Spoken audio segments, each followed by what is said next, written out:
Welcome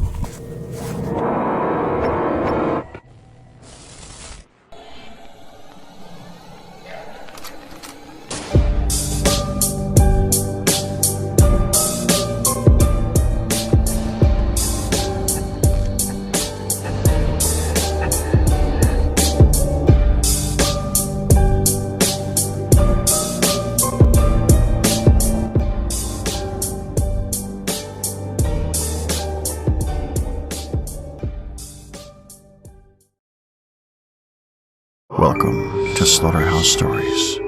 I hope you enjoy the stories I have for you tonight.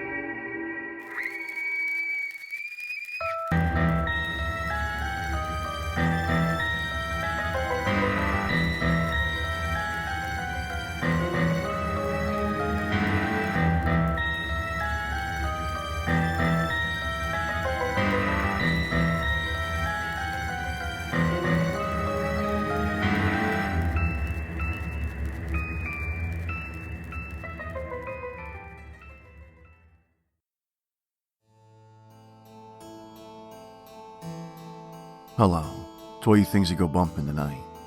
Hello to all you humans as well. Welcome to the show that brings you creepypastas, short scary stories, and dark horror-themed poetry from all across the world. This is the Slaughterhouse Stories Podcast, episode 36, La Planchada.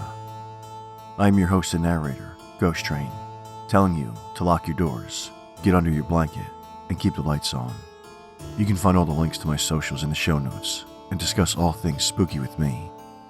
Also, you can write in and have your email read on the show. Email slaughterhousestoriespodcast@gmail.com with creepypasta requests, stories you've written, or your own real-life paranormal encounters. Before we get to tonight's first story, I'd like to ask you a favor. If you're enjoying the show, please head over and leave a review through iTunes and help spread the word to your friends, family, the ghostly nurse at your bedside, whomever.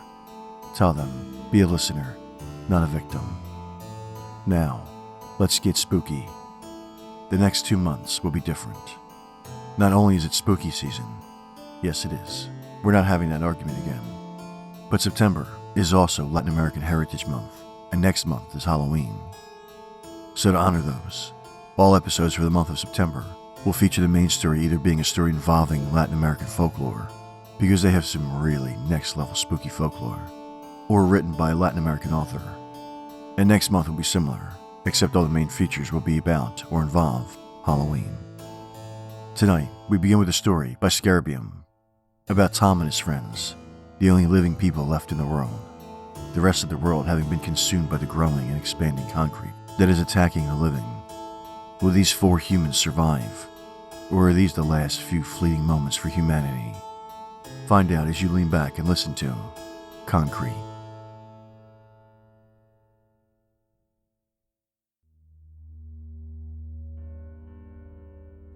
There are only 4 of us left now, huddled into a space 10 foot by 6 foot.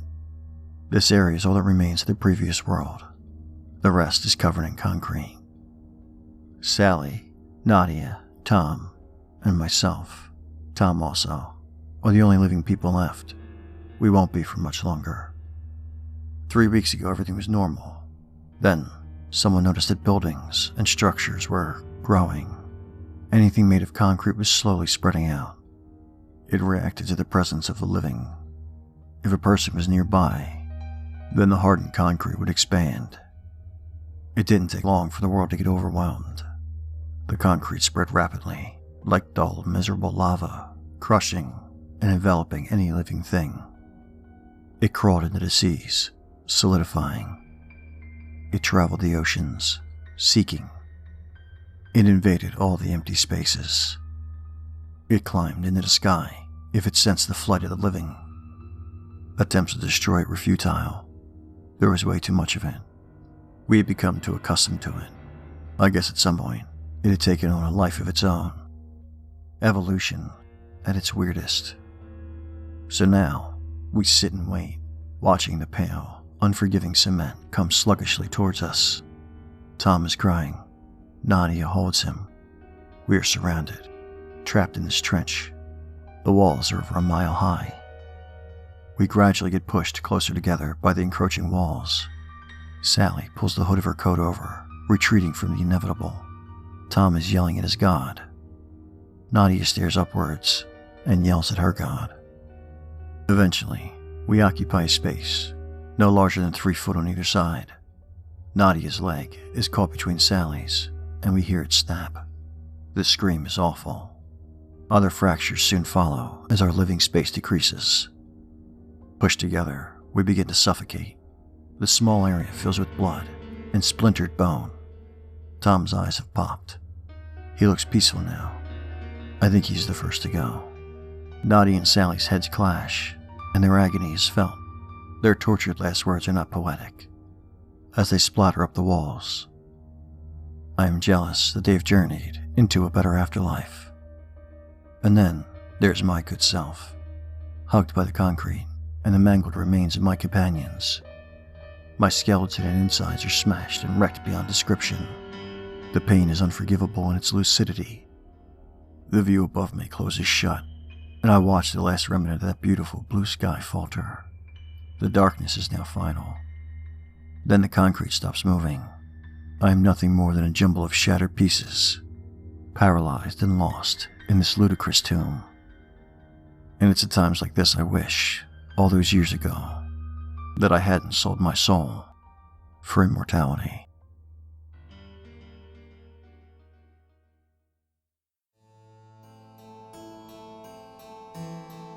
So, you can see once again, humans, immortality isn't all it seems to be. And yet there are those of you who would still seek it out, crave it, as if being in the spooky realm is all that bad.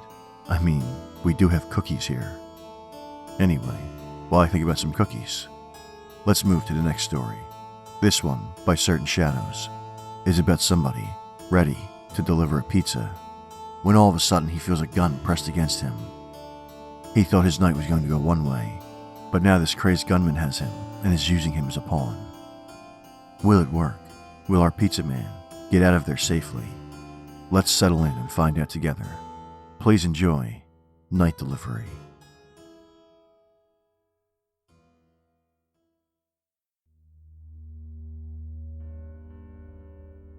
I was halfway to the front door when I felt the barrel of a pistol press into my side. "Get back in the car." A menacing voice breathed into my ear. "Make a sound, and you'll be dead before anyone can reach you." The pizza box in my hands suddenly felt as heavy as lead. "Please, don't do this," I whispered shakily. "Just take the keys out of my pocket and go." Instead, the man dug the gun so sharp into my ribs that I nearly gasped in pain. I turned and walked to the car as he followed closely, and threatened to put a bullet in my brain if I tried to run. By the time I climbed into the driver's seat, my pizzeria uniform had grown damp with cold sweat. For the next half hour, I drove at gunpoint. My boss called me over and over again, right up until the man threw my still ringing phone out the window. "Do you believe in fate?" he asked, but I was too afraid of saying the wrong thing to answer. "Well, I do now," he continued, undeterred by my silence, and flashed a smile that frightened me. "You walked into my life at just the perfect time."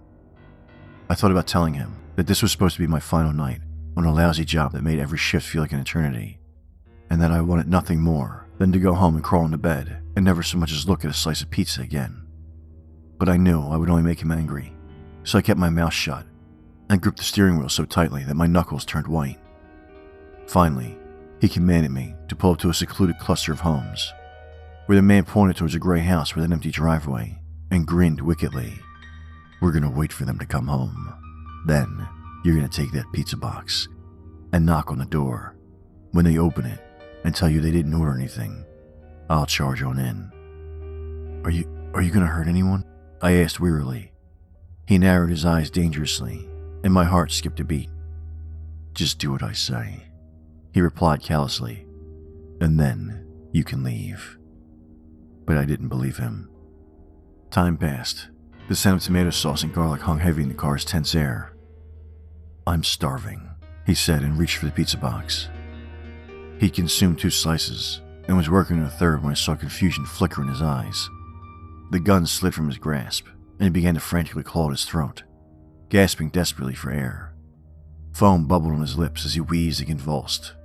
I watched as his accusatory glare faded away into a pale, lifeless blue. And just before my captor died, I spoke the last words he ever heard. It wasn't meant for you.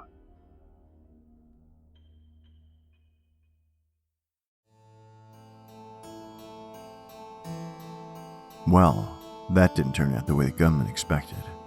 It just goes to show you humans, as bad as you can be, someone's out there who's even worse than you are. Although now the flesh bagger's gonna have to get a whole new pizza, and hope it gets to the right victims this time. While I make this pizza for him, it's time that I give you this week's recommendation.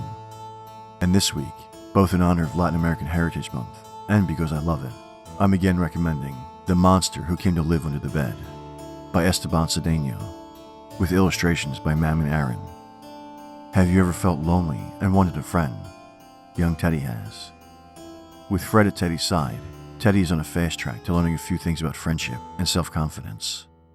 Fred the Monster travels the world using the magic of dreams and imagination in his mission to help kids deal with their issues and fears. Part nanny, part tutor, but mostly a best friend to young Teddy, who often has nightmares and trouble making friends. This is a wonderful book for children, with amazing writing and fantastic images. This book was only available on Kindle before, but now has a physical paperback version which I highly recommend. So whether you have kids or not, head over to Amazon and grab this amazing book today. Now that I've given you this week's recommendation, let's take a trip down to open mic night at Beelze Pub.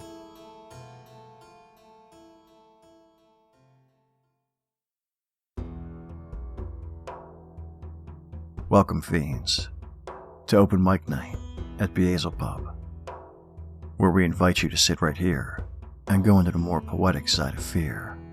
Poems of murder, creatures, and ghosts. All the things that scare you the most. Tonight at the pub, we start with a poem about an unwilling slave to humanity, something that must live out each day in pain and servitude. And the last poem of the night, by Wizard of the Woods, finds us hearing a conversation between a grieving man and the Grim Reaper. Settle in at the pub, flow with the rhymes, and enjoy Mechanical Constraint and Mortal.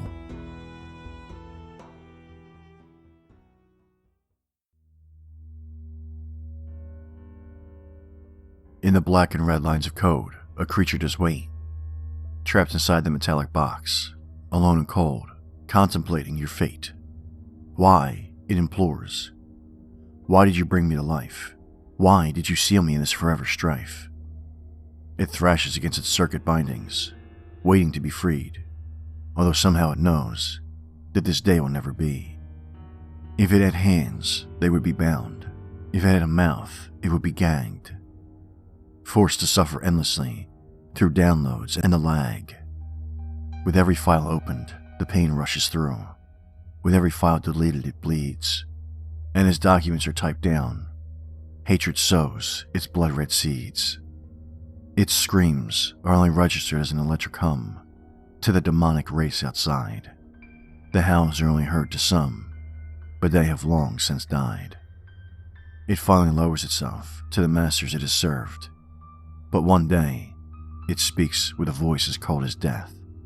One day, I rise.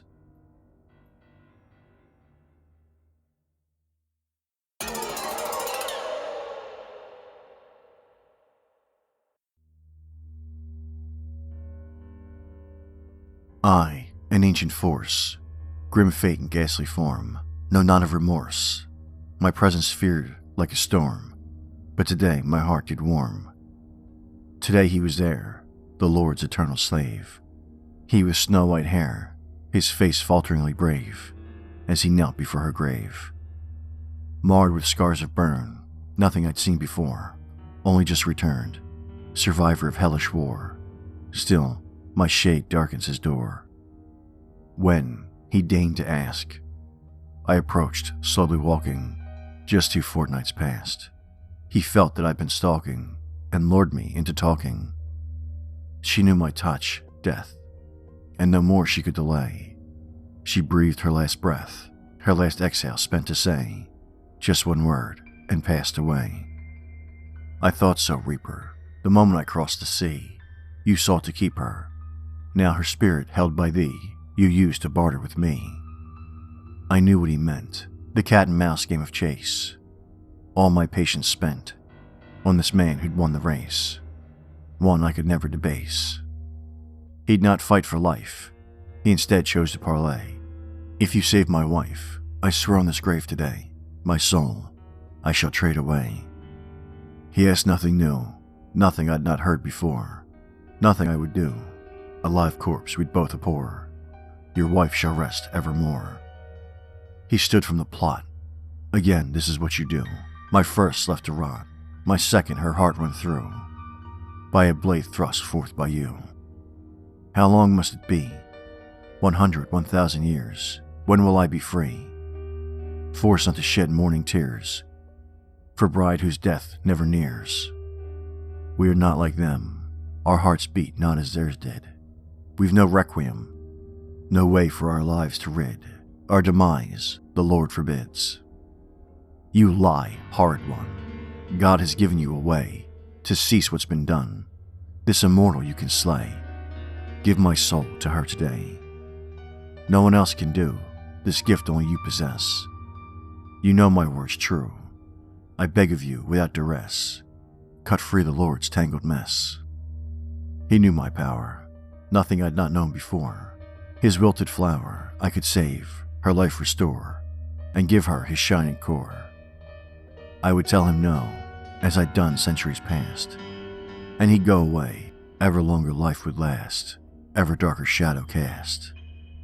But I could not sway, he'd not take knee nor head bow. His fire blazed today, bright before, but brightest now. He would not forsake his vow. His strength staggered me, something I'd not felt before. So it came to be, from my grasp he had implored, and I warned what was in store. Know the consequence, your soul she can never sell, and forever hence, Holy Lord shall know it well, his prized angel falls to hell. He took time for thought. I have just one last request. I knew what he sought. With her breath from falling chest, her last word in life was rest. A request perhaps, a command of you and I. For her life elapsed, she may wish for you to fly, and I, in the shadows, lie. Silenced for a time, he considered what to say, locked his eyes with mine, bowed his head as if to pray, spread his wings and flew away. Now I sit and write, alone with her in this glen, long into the night, thinking of my angel friend, and if ever our lives will end.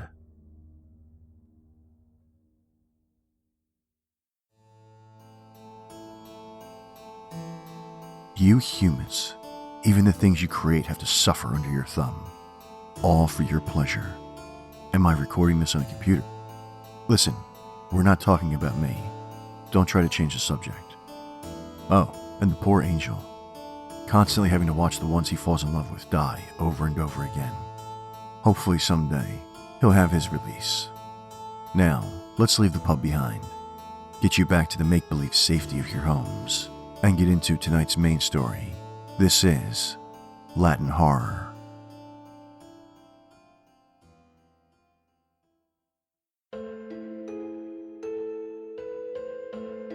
This week, to kick off the Latin American theme, we learn about a beautiful, kind, and caring young nurse, one who always took the best care of her patients and loved her work.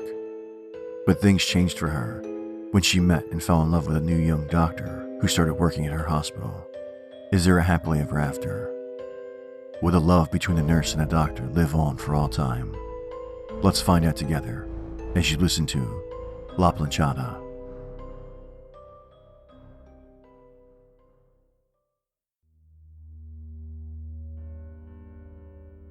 The following is a well-known ghost legend in Mexico and the southwestern part of the U.S.